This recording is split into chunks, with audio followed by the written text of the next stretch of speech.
Bismillahirrahmanirrahim. Assalamualaikum warahmatullahi wabarakatuh. Saya tentu mengucapkan banyak terima kasih atas undangan yang diberikan oleh Pertamina Group pada kesempatan pada pagi hari ini.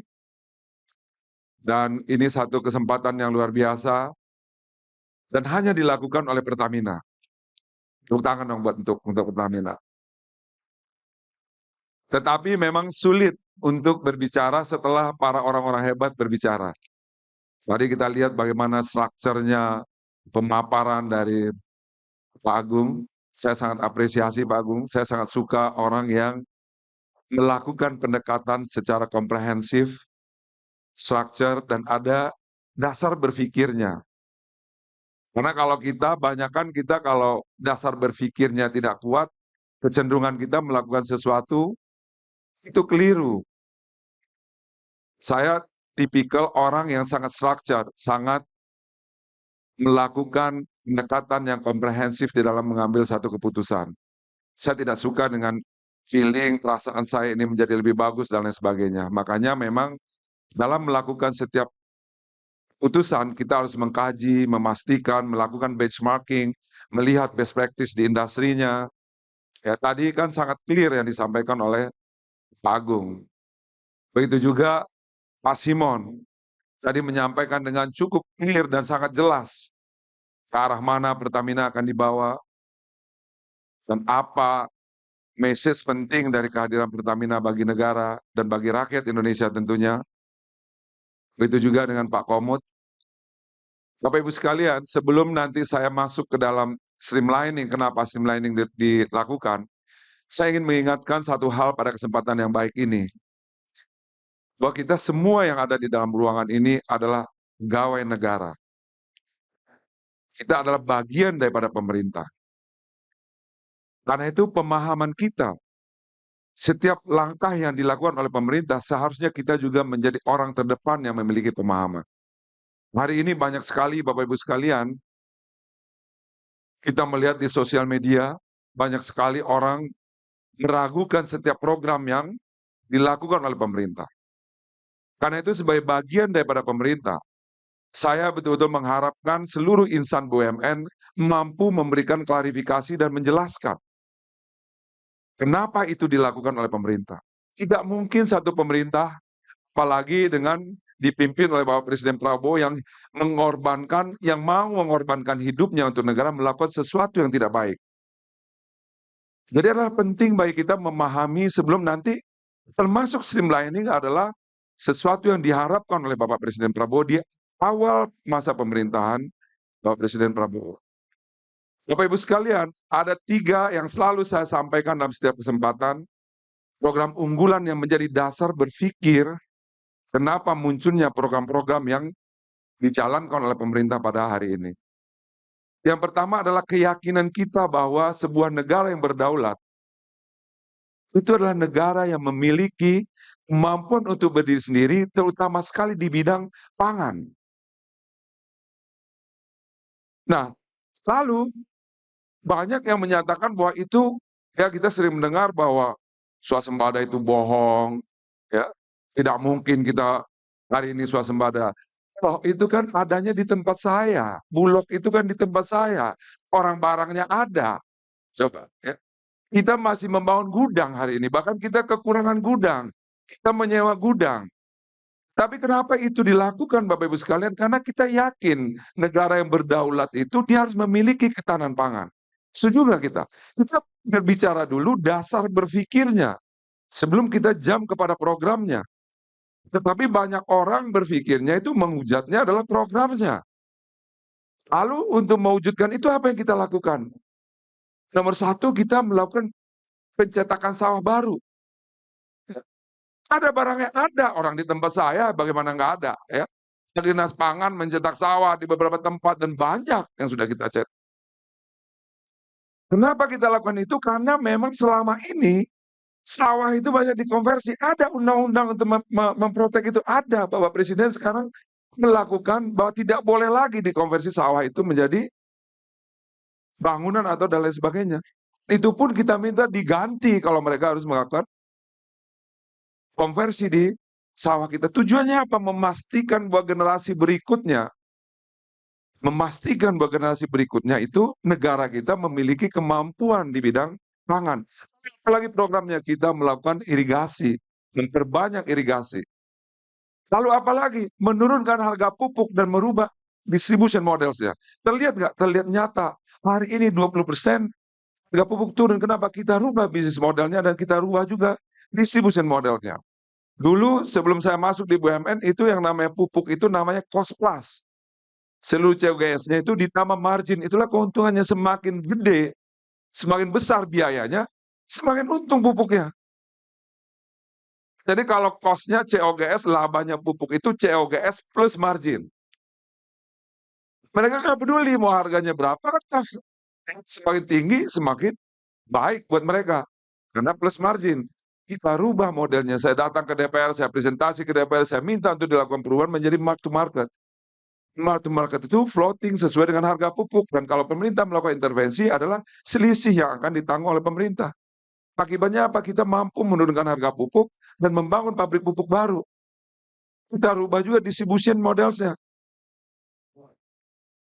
Ini tujuannya apa? Pemahaman. Jadi yang dilakukan pemerintah adalah tadi. Tapi dasar besarnya, yang ini harus kita believe sebagai bagian daripada pemerintah, bahwa kita ingin melakukan transformasi, bahwa Presiden Prabowo ingin melakukan transformasi dari artificial economic growth. Saya bisa bilang artificial economic growth. Kenapa artificial economic growth? Kita tumbuh, tapi pertumbuhan kita tidak nyata.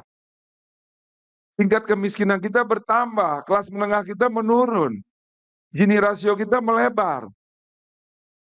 Tumbuhan kita tidak merata, dinikmati oleh tertentu. Artificial. Pemerintah ingin, Bapak Presiden Prabowo ingin merubah itu menjadi fundamental economic growth. Di mana kita ingin bangsa ini tumbuh secara fundamental. Dari mana tumbuhnya? Dari bawah. Pemerataan, keberpihakan. Makanya tadi kita bilang bahwa kenapa pangan, tadi. Pertama ketahanan pangan, kedua adalah pada para petani kita. Jadi kita tahu sekarang kenapa, orang mengkritisi cetak sawah, orang tidak percaya dengan swasembada pangan. Itu kan halusinasi, orang ada di tempat saya, barangnya bagaimana. Ya. Hari ini pun saya masih harus injek bulog 39 triliun lagi. Kenapa? Harus membeli panennya masyarakat. Dari mana bisa kita bilang kita tidak swasembada? Contoh satu. Yang kedua tadi, kita bilang lagi, kita bikin irigasi. Sangat penting menyampaikan ini supaya kita tahu dasar berpikir sampai kepada nanti kita bicara mengenai streamlining. Kemudian, kita juga ingin memotong mata rantai distribusi dan ingin juga menghilangkan praktek-praktek yang merugikan para petani. Karena itu dibangunlah koperasi merah putih. Ada dasar berpikirnya. Ada dasar berpikirnya. Koperasi merah putih nanti menjadi off-take bagi produksi pangan kita. Kemudian mereka menjadi memutus mata rantai rentenir. Mereka nanti menjadi penyaluran untuk kredit-kredit kecil kepada masyarakat. Mereka juga menjadi digitalisasi untuk produk-produk yang ada di dalam masyarakat. Karena nanti akan ada briling dan lain sebagainya di situ. Semua ada dasar berpikirnya. Kalau kita memahami ini, kita jadi tahu. Ternyata koperasi itu dibangun di setiap desa, ada manfaat dan ada tujuannya yang ingin dilakukan. Bagaimana kemudian kita mengoptimalkan ya, dana desa itu untuk menjadi sesuatu yang lebih produktif. Dalam rangka apa? Pemahaman kita tadi, kita ingin besarannya, kita ingin berubah dari artificial economic growth menjadi fundamental economic growth. Yaitu pertumbuhan ekonomi yang fundamental yang dapat diukur dan dinikmati oleh seluruh rakyat Indonesia. Lalu pilarnya apa tadi? Ketahanan pangan. Programnya apa? Tadi programnya. Dan banyak lagi program yang related ke situ. Ya. Masuk di dalamnya tadi. Pangan itu tidak hanya beras, tapi jagung. Kita melakukan hilirisasi, berbagai macam hilirisasi. Termasuk juga di sisi proteinnya. Hari ini kami membangun ya itu peternakan ayam. Banyak yang tanya juga, kenapa kok Danantara bangun peternakan ayam? Karena distribusi ya, kita dikuasai oleh 2 perusahaan saja. Dan itu kontribusinya hampir 95% dari industri ini dikuasai oleh dua. Kita ingin melakukan intervensi supaya apa? Supaya kita nanti mampu menjaga kestabilan daripada harga dalam rangka apa? Memproteksi rakyat kita. Jadi kita paham kenapa program ini dilakukan. Kita juga dalam rangka membangun kapal-kapal tangkap ikan nantinya untuk apa? Kemampuan kita menyediakan protein bagi seluruh rakyat Indonesia. Ini satu, Bapak Ibu sekalian. Yang kedua, saya juga berkali-kali dan selalu ingin menyampaikan ini berkaitan sama ketahanan energi. Kenapa kemudian pemerintah hari ini tuh fokus untuk melakukan ya ada DME project di hilirisasi di tempat yang kita lakukan itu konversi dari batu bara menjadi gas dalam rangka apa? Dalam rangka memastikan bahwa kita tidak boleh lagi ketergantungan dengan suplai gas yang impor. Kita harus mampu melakukan itu sendiri, kita punya resources-nya. Pendekatan kita tidak hanya cost, tidak hanya bicara mengenai berapa biayanya, apakah itu komersial atau tidak, tetapi kita harus melihat secara holistik. Berapa import, devisa import yang kita harus kurangkan kalau itu misalkan kita mampu untuk tidak lagi mengimport LPG, melakukan konversi daripada gas-gas kita sendiri. Nanti itu akan ada korelasinya dengan transformasi yang akan dilakukan juga oleh PGN ya. Kemarin saya ketemu dengan Pak Arief ya, kita berdiskusi lagi mengenai bagaimana kemudian kita memperbanyak jar-gas kita sehingga nanti PGN itu akan menjadi distributor gas ke rumah-rumah. Itu yang diharapkan oleh pemerintah. Termasuk kita akan bangun storage, membangun kilang, melakukan pembangunan etanol ya. Nanti kita akan menjadikan E10, E20, kita biofuel dan lain sebagainya. Ini semua ada cara berpikir dan ada alasannya. Bahwa negara yang berdaulat itu dia harus memiliki ketahanan energi. Jadi siapapun yang mau berdebat dengan saya mengenai hal itu, saya bisa menjelaskan dengan baik. Ini ada dasarnya dan ada objektif jangka panjangnya. Kalau kita tidak memulai hari ini, apa yang terjadi 10 tahun, 15 tahun ke depan? Dan yang ketiga adalah ketahanan sumber daya manusia. Bapak Presiden sangat yakin bahwa negara yang maju itu memiliki sumber daya manusia yang kuat, hebat, dan pintar dan cerdas. Bagaimana kita mau memiliki sumber daya manusia yang hebat menuju Indonesia maju? Kalau hari ini stunting kita tinggi, kalau hari ini orang miskin tidak punya kemampuan untuk bersekolah, padahal kita tahu bahwa sekolah itu adalah pemutus rantai kemiskinan. Lalu apa programnya? MBG. MBG itu ada dasarnya. Bukan sekedar ngasih makan, tapi keyakinan kita bahwa kita harus menciptakan generasi muda masa depan yang memiliki tingkat intelektualitas yang baik. Memiliki kualitas gizi yang baik sehingga IQ-nya bagus. Makanya dibutuhkan continuity. Kita jangan terjebak bahwa itu seolah-olah itu menghambur-hamburkan uang. Itu satu. Itu dampak dasar berpikirnya. Kita mungkin mampu untuk memberikan makanan bergizi untuk anak-anak kita. Bagaimana dengan saudara-saudara kita yang miskin, yang susah? Apakah kita biarkan mereka tidak memiliki kemampuan intelektual yang baik nantinya? Ada dasar berpikirnya. Saya berharap kita semua sebagai bagian daripada pemerintah paham juga dasarnya, bukan programnya. Nanti kita terjebak lihat, oh iya ini nggak bagus ini. Tapi kalau kita paham dasar berpikirnya, why itu dilakukan, kita jadi tahu bahwa ini memang diperlukan untuk menciptakan masa depan yang lebih cerah bagi bangsa kita. Kalau tidak, kita akan sibuk dengan itu terus. Nah, saya harapkan kita memiliki pemahaman ini, ya. Masalah implementasi tentu namanya baru, tentu akan diimprove terus. Jangan kita terjebak sama narasi seolah-olah itu tidak bagus. Masalah eksekusi, implementasi, ya, itu kan masalah di lapangan namanya sebanyak itu puluhan ribu, ratusan ribu. Kita sedang menciptakan mekanisme kontrolnya, tentu Ibu Wakil Kepala tentu juga tahu Pak yang menjalankan sehari-hari. Ya. Menciptakan bagaimana proses kontrol to ensure bahwa quality daripada yang kita deliver kepada anak kita memenuhi standar yang diharapkan oleh Bapak Presiden. Tapi ini kan baru setahun. Jadi kita jangan terjebak sama narasi-narasi yang kemudian menghilangkan daripada fundamental berpikir kita. Apakah cukup dengan hanya MBG? Tidak. Bapak Presiden juga berpikir, Hari ini akses terhadap pendidikan hanya mampu didapatkan oleh orang kaya. Karena dibuatlah sekolah rakyat, banyak juga yang ngomong, "Kok sekolah udah banyak kok dibikin lagi." Tapi umumnya sekolah sekarang itu kan membebani dan tidak mampu diakses oleh saudara-saudara kita yang tidak memiliki kemampuan finansial. Makanya dibangun sekolah rakyat, direview kurikulumnya, dipastikan bahwa itu diakses oleh semua rakyat Indonesia. Di atas itu dibangun lagi sekolah Garuda, nanti akan dibangun lagi tingkat universitas, sekolah-sekolah unggulan. Bapak Ibu sekalian, ini penting saya sampaikan. Kenapa? Supaya paling tidak di tempat kita, di lingkungan BUMN, semua orang memiliki pemahaman yang sama setiap program yang dilakukan oleh pemerintah. Karena suka tidak suka, kita adalah bagian daripada pemerintah. Yang hadir dalam ruangan ini semua adalah bagian daripada pemerintah. Kalau kita merasa tidak bagian dari pemerintah, itu sebaiknya mundur. Tetapi karena kita adalah bagian dan kita bekerja di perusahaan milik negara, kita adalah bagian daripada pemerintah dan kita harus memahami dasar berpikir yang dilakukan oleh Bapak Presiden Prabowo. Lalu kita masuk ke next-nya. Bapak Presiden berpikir bahwa kemarin waktu kita di istana, waktu dikumpulkan beberapa dirut juga ya, Bapak Presiden salah satunya meng-quote namanya the state capitalism. Saya itu penasaran apa sih the state capitalism itu.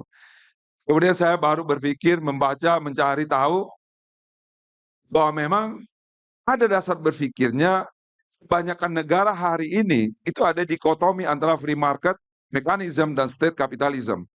Ya, state capitalism itu banyak dipakai oleh negara-negara seperti Tiongkok, di mana BUMN-nya memberikan dampak yang signifikan terhadap pertumbuhan ekonominya. Bapak Ibu sekalian. Karena itu dari awal Bapak Presiden selalu berpikir bahwa BUMN ini harus menjadi kontributor utama di dalam penggerak ekonomi kita. Kita juga harus memiliki ketahanan di bidang ekonomi. Di samping 3 tadi. Yang keempat itu ketahanan di bidang ekonomi. Kita tidak bisa lagi menggantungkan hidup kita terhadap investasi-investasi asing yang masuk. Kita harus mampu membangun investasi kita sendiri. Kita harus memiliki kemampuan untuk berinvestasi sendiri. Karena itu Bapak Ibu sekalian dibentuklah Danantara di awal sekali pemerintahan Bapak Presiden. Dan tentu ini sudah dipikirkan sebelumnya. Apa perbedaan Danantara sebelum nanti kita masuk sampai kepada details mengenai streamlining yang diharapkan oleh Bapak Presiden kita. Danantara dan BUMN yang lama, Bapak Ibu sekalian, saya sudah berkali-kali menyampaikan ini supaya kita makin memahami. Dulu BUMN itu adalah silo-silo. Dia satu-satu, masing-masing itu kepemilikannya adalah Menteri Keuangan Republik Indonesia. Tidak ada korelasi antara Pertamina sama Bank Mandiri, nggak ada hubungannya secara korporasi. Kebetulan sama-sama milik negara. Tidak ada hubungan antara Pertamina dengan PLN. Kebetulan sama-sama milik negara, tetapi tidak ada korelasi secara korporasi. Dan kita melihat dampaknya apa? Dari modeling lama, kita banyak kehilangan perusahaan-perusahaan yang dulu menjadi namanya begitu kita kenal dan itu dulu adalah perusahaan-perusahaan unggul. Kita dulu kenal Jakarta Lloyd ya, hari ini tutup ya.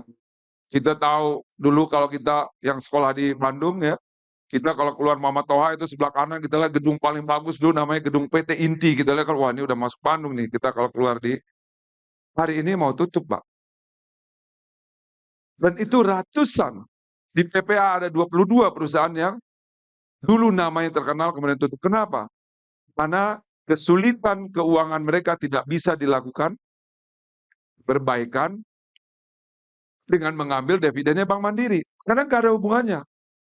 Lalu apa mekanisme yang berlaku sebelumnya? Itu adalah melakukan dengan PMN, penempatan modal negara. Approaching-nya, pendekatannya bukan pendekatan bisnis. Contohnya misalkan untuk melakukan restrukturisasi ini dibutuhkan uang 1T misalkan. Mungkin yang cairnya itu cuma 300 miliar. Yang which is itu tidak mampu untuk melakukan restrukturisasi secara komprehensif terhadap perusahaannya. Akibatnya apa? Perusahaan-perusahaan itu restrukturisasi yang bisa dilakukan oleh perusahaan-perusahaan at that time itu hanya adalah melakukan penjualan aset satu persatu. Bapak-Ibu sekalian. Kemudian Bapak Presiden berharap kita punya sovereign wealth fund yang tadi diharapkan menjadi motor penggerak investasi dan pertumbuhan ekonomi Indonesia ke depan. Dibentuklah Danantara. Perbedaan sovereign wealth fund kita dengan sovereign wealth fund di negara-negara lain itu terletak kepada sumber dana yang diinvestasikan. Sehingga kita nanti bisa nyambung dengan kenapa streamlining ini dilakukan. Di tempat negara lain, umumnya sovereign wealth fund itu dananya didapatkan dari kelebihan fiskal negara. Kalau pendapatannya umpamakan 1 juta, belanjanya 800, 200-nya diinvestasikan di dalam sovereign wealth fund. Yang kita buat tentu berbeda. Kita namanya adalah state-owned enterprise based sovereign wealth fund. Sovereign wealth fund yang basisnya adalah pengelolaan daripada state-owned enterprise atau BUMN. Jadi keberlanjutan Danantara sangat tergantung daripada kemampuan kita mengelola BUMN-BUMN kita. Kalau kita keliru mengelola BUMN kita, Danantaranya tidak akan ada lagi ke depannya. Kenapa? Yang diinvestasikan oleh Danantara adalah dividen pengelolaan daripada BUMN kita. Ini penting saya sampaikan supaya kita tidak mix. Lalu bagaimana kita memprotek? Pada awal Danantara dibentuk, orang langsung menyerang kita, menyerang pemerintahan, termasuk juga para rating-rating asing. Saya berbusa-busa menjelaskan, tetapi karena frame-nya sudah demikian, sulit kita untuk merubah. Kita dari awal, kebetulan saya terlibat dalam pembentukannya, kita dari awal sudah memikirkan bagaimana supaya Danantara ini secara risiko tidak berbahaya dan tidak seperti 1MDB. Karena itulah di dalam Danantara itu dibentuk 2 PT. Satu namanya Danantara Asset Management sebagai pengelola BUMN. Satu lagi adalah Danantara Investment Management sebagai investment tools daripada Danantara. Kenapa dipisah? Karena namanya investasi, tidak ada yang bisa menggaranti bahwa investasi itu akan 100% menguntungkan. Setuju kan? Kita tidak mau resiko investasi ini tercampur dengan resiko BUMN. Makanya kita punya 2 pilar yang tidak ada hubungannya sama sekali.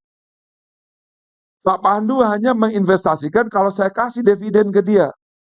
Dia tidak bisa meleverage, dia tidak bisa menjaminkan Pertamina. Dia tidak bisa menjaminkan Bank Mandiri. Dia tidak bisa menjaminkan PLN untuk mendapatkan uang. Yang bisa dia jaminkan apa? Dividen dari saya. Dan saya punya komitmen dengan Bapak Presiden ketika awal dibentuk itu 170 triliun saya harus menghasilkan dividen setiap tahun dari mengelola BUMN-BUMN yang ada. 170 triliun inilah yang oleh Mas Pandu di leverage. Ya, di leverage. Jadi bukan perusahaannya, dividennya di leverage oleh dia, dijadikan sebagai repayment capacity. Dia datang ke lender-lender bilang, gua punya sumber pembiayaan, sumber pembayaran 170 triliun, lu bisa kasih gue duit berapa? Inilah yang kita investasikan Bapak Ibu sekalian. Jadi tidak ada hubungannya antara risiko, investasi itu sudah dipikirkan juga dari awal. Tidak ada hubungannya, korelasinya antara pengelolaan BUMN dengan investment. Saya kebetulan tugasnya adalah mengelola BUMN untuk menghasilkan return yang maksimal. Lalu, Bapak Ibu sekalian, apa yang kita lakukan setelah kita menerima amanat itu dari Bapak Presiden? Tentu kita melihat berapa banyak sih sebetulnya perusahaan-perusahaan yang ada di dalam lingkup BUMN kita. Jumlah perusahaan itu tadi sudah sampaikan kurang lebih hampir 1043 atau karena berubah terus angkanya. Bapak Ibu bisa bayangkan, di awal sekali itu saya dilaporkan jumlahnya 888. Saya pikir kok hebat sekali, kok angkanya 8 semua. Ini kebetulan yang luar biasa. Ya. Tapi coba dicek lagi, setelah dicek jadi 900, tapi itu jadi 1000, tapi itu jadi 1000, 1080, 1000. Mulailah kita mendata, kemudian Bapak Ibu sekalian, saya memimpin sendiri seluruh proses transformasi ini tidak pakai konsultan. Saya bilang sama anak-anak, saya akan pimpin sendiri proses transformasi ini. Ya, saya dibantu oleh para tim di Danantara untuk memastikan bahwa proses transformasi ini dijalankan dengan baik. Makanya kerjaan saya itu cuma di kantor aja, Bapak Ibu sekalian. Saya hanya keluar kantor itu kalau dipanggil presiden. Saya belum pernah, udah 1,5 tahun saya di Danantara, saya belum pernah sekalipun dinas luar negeri. Saya setiap disuruh, Pak Doni, lihat ke Mekah, lihat ini, Pak Doni, lihat ke Dubai. Saya bilang, Pak, nanti saya kalau pergi seminggu waktu saya hilang. Seminggu itu berapa banyak ya penyelesaian yang harus saya selesaikan dengan tenggat waktu yang pendek. Jadi kita lakukan sendiri seluruh proses ini. Bagaimana kita melakukan prosesnya? Tadi saya sampaikan sebagaimana disampaikan oleh Pak Agung, supaya kita memiliki kesepahaman. Sebelum kita masuk ke situ, melalui bagaimananya, kita harus yakin dulu bahwa semua perusahaan yang kompetitif di dunia ini, seperti saya bilang, saya tidak suka memasukkan ego pribadi saya di dalam setiap decision yang saya buat. Saya selalu melihat benchmarknya, saya melakukan penelitian, saya lihat ya best practice di industrinya, seperti apa, dan lain sebagainya. Dan kesimpulannya adalah bahwa tadi disampaikan oleh Pak Agung dan Pak Simon, di dunia ini tidak ada, tadi Pak Simon menjelaskan ya, memberikan contoh misalnya Apple tadi. Pada akhirnya bahwa setiap industri itu memiliki competitiveness kalau dia kuat di core-nya. Dia menjadi expert.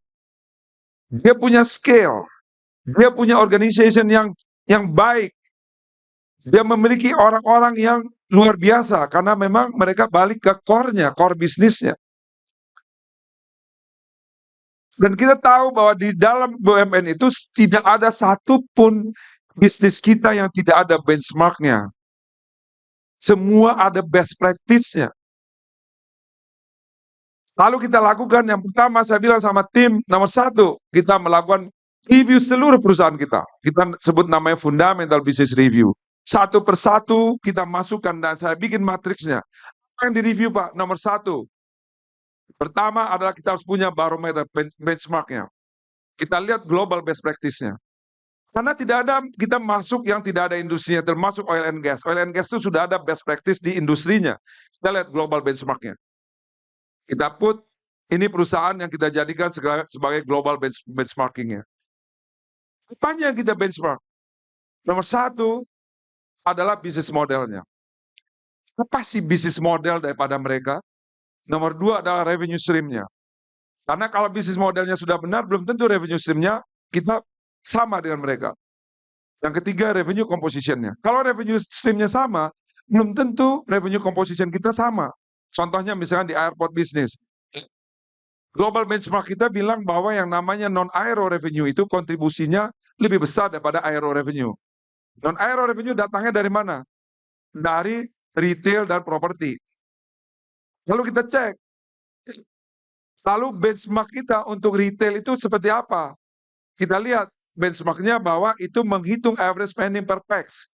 Canggih itu average spending per pax-nya $16. Kita cek di kita $1. Kita cek lalu apa yang men-trigger orang untuk melakukan belanja spending lebih besar. Kita cek lagi, ternyata mereka punya adalah tadi tenant mix-nya harus bagus, traffic flow-nya harus didesain dengan baik, yang ketiga virtual merchandising-nya harus benar, yang keempat adalah menghitung berapa processing time dan spending time.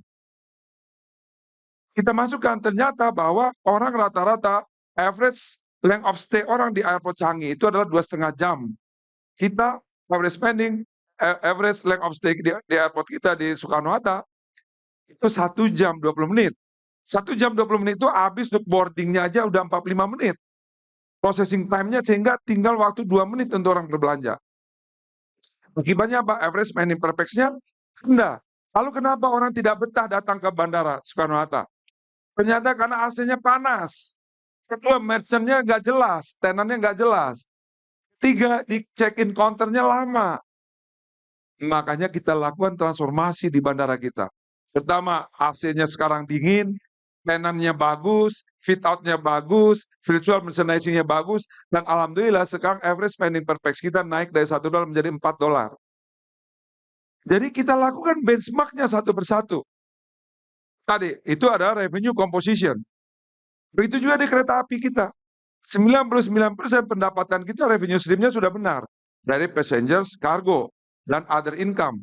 Tetapi begitu kita lihat revenue composition-nya, kita hanya 1% dari other revenue-nya. Kalau kita lihat global benchmark-nya, itu at least 30%. Dari mana datangnya? Dari dari retail ya, dan properti. Makanya kalau kita datang ke Tokyo Station itu udah jadi mall kan. Nah dari sana income-nya. Jadi kita harus melakukan perubahan juga. Tadi, jadi revenue composition yang kita lakukan benchmark. Kemudian kita cek lagi cost structure-nya. Di global benchmark kita lihat cost structure kita. Kemudian kita lihat lagi EBITDA margin-nya. Ini kita masukin di dalam matriks. Ya, setiap perusahaan kita ini global benchmark-nya kita seperti apa. Ya. Itu pendekatan yang pertama waktu kita melakukan fundamental business review. Pendekatan kedua adalah kita melihat market sizing-nya. Industri yang kita masuki ini market size-nya berapa besar? Market share kita berapa persen? Industrinya masih growth apa sudah decline? Jangan-jangan kita masuk ke industri yang salah. Ternyata industri ini sudah decline. Kita masukin lagi, kita lakukan lagi analisa di dalam matriks itu. Kemudian yang ketiga, kita lakukan internal capabilities analysis. Perusahaan kita cek lagi secara internal. Apa yang kita cek? Nomor satu, financial analysis. Kita cek secara financial perusahaan kita ini, secara financial seperti apa? Ya, baik itu secara rasio yang ada, maupun ketersediaan cash-nya. Yang kedua, kita cek lagi organization and people capabilities-nya. Organisasinya sekuat apa dan orang-orangnya sekuat apa. Lalu Bapak Ibu sekalian, kita masukkan seluruh 1000 perusahaan ini ke dalam matriks. Di dalam matriks ini berdasarkan kepada industrinya. Ada 4 output daripada hasil assessment terhadap fundamental business review ini. Nomor 1 adalah perusahaan yang dilikuidasi. Perusahaan yang dilikuidasi itu apabila perusahaan itu tidak memenuhi seluruh kriteria yang kita tetapkan. Misalkan liabilities-nya lebih gede daripada asetnya. Ngapain kita untuk mempertahankan perusahaan yang utangnya lebih besar daripada asetnya? Yang kedua, dia juga masuk ke industri yang salah. Tiga, dia tidak memiliki internal capabilities yang kuat juga. Dia juga market share-nya kecil. Ini banyak yang kita likuidasi. Ini adalah perusahaan-perusahaan nomor 1 tentu kita likuidasi dulu. Kelompok kedua adalah perusahaan yang kita lakukan divestasi. Banyak juga perusahaan yang kita divest. Kenapa? Karena tadi dia non-core, skalanya kecil. Misalkan contohnya Karya. Ya. Karya punya fiber optik. Non-core-nya dia nggak ada urusannya. Perusahaan kontraktor punya fiber optik. Ini kita divestasi. Ada divestasinya kebetulan kita punya internal. Perusahaan fiber optik, dia divestasi internal. Ya, dipindahkan ke Infraco. Ada juga yang divestasinya kepada eksternal. Tadi misalkan ya banyak perusahaan-perusahaan yang kita lihat ini masih punya value, tetapi kita tidak mau masuk di industri itu dan dia non-core. Jadi ada list perusahaan yang kita divest. Kelompok ketiga adalah perusahaan yang kita konsolidasi. Tadi disampaikan oleh Pak Agung dan Pak Simon, contohnya misalnya rumah sakit. Bapak Presiden ingin kita punya rumah sakit yang bagus kualitasnya. Kita ingin rumah sakit yang mampu memberikan layanan terbaik kepada rakyat Indonesia. Bahkan kita diminta untuk membangun di 34 provinsi, paling tidak ada rumah sakit unggulan.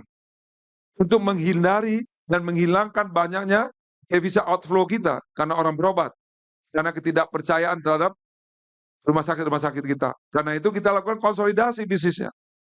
Logistik, kita konsolidasi dari 15 perusahaan menjadi 1 perusahaan logistik. Bapak Ibu sekalian. Nah ini yang dikonsolidasi. Ya.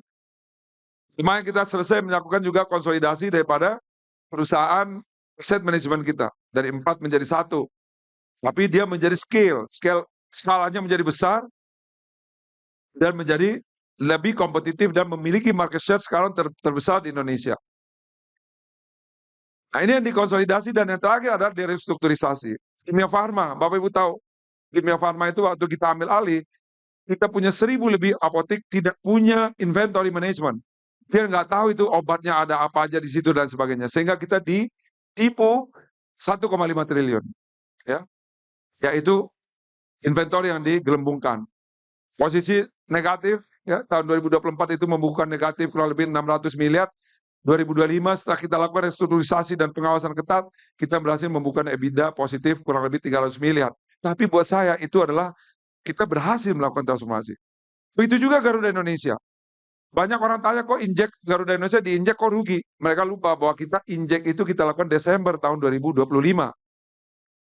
Ya, kerugian itu adalah akumulasi daripada sebelumnya.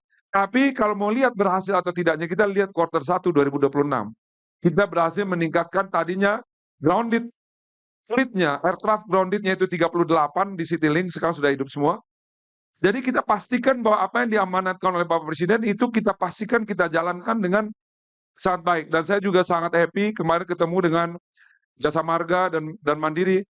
Kita panggil bagaimana kemudian kita merubah KPI kita. Nah ini juga perlu feedback dari teman-teman sekalian. Saya minta Jasa Marga KPI-nya saya minta cuma 3 aja.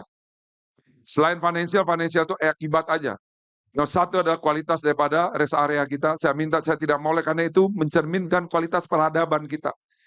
Kalau selama rest area kita masih jorok, kotor, itu artinya rakyat bangsa Indonesia ini belum beradab. Jadi saya minta sama mereka, saya nggak mau tahu, kamu bertanggung jawab. Walaupun mereka bilang bahwa itu Pak, 80% bukan punya kita, tapi kan Anda yang punya akses. Yang pakai itu kan customer Anda berhak untuk menutup. Saya udah bilang sama mereka, kalau mereka nggak komplain dengan kita, kita tutup. Ya, kenapa? Karena persepsi publiknya tetap kepada kita. Yang kedua adalah kualitas jalan. Saya minta sama mereka ada window time untuk melakukan maintenance. Saya nggak mau lagi itu orang memperbaiki jalan siang hari, pasang kon sepanjang-panjang itu, tapi nggak ada yang kerja. Saya minta sama mereka, saya mulai daripada bulan Juli, itu yang namanya perbaikan jalan hanya boleh dilakukan jam 10 malam sampai jam 5 pagi. Sisanya, dan Anda bisa predik. Semuanya kalau kita mau bisa Bapak Ibu sekalian. Kita bisa predik. Ya, kan tidak tiba-tiba hari ini nggak bolong, jalan besok bolong. Semuanya kan prediktif. Nah ini saya minta yang ketiga adalah, yaitu informasi jalan tol. Ya, kita berusaha untuk, dan juga akses, kita kemudian berkolaborasi antara Livin dan Jasa Marga, nanti kita coba jadi pionir juga nanti ya, supaya akses tol gate yang otomatis. Ya, kita sedang mengerjakan itu, Juni akan kita launching, sehingga nanti mobil lewat akan kebuka sendiri, ini akan menambah, mengurangi kemacetan kita. Jadi Bapak Ibu sekalian, inilah kenapa kita melakukan streamlining, untuk memastikan bahwa dari 1.000 sekian menjadi 250-an perusahaan ke depannya, itu betul-betul perusahaan yang sangat kompetitif, perusahaan yang sehat, dan yang paling utama adalah governance. Bapak Ibu sekalian, at some point Indonesia harus berubah. Inilah yang sebetulnya dilakukan oleh Bapak Presiden Prabowo. Tidak mungkin BUMN ini begini terus. Dan saya punya keyakinan untuk itu. Saya punya keyakinan untuk bahwa BUMN ini bisa berubah. Insya Allah Bapak Ibu sekalian, saya nggak ada kepentingan saya. Saya tanya sama direksi ini, pernah nggak saya minta-minta bisnis di Pertamina? Saya nggak ada urusannya. Saya yakin sekali bahwa kita bisa merubah BUMN-BUMN ini. Setiap hari saya harus berhadapan dengan BUMN-BUMN yang sakit. Karena tahu, Bapak Ibu sekalian tahu berapa saya impairment tahun lalu.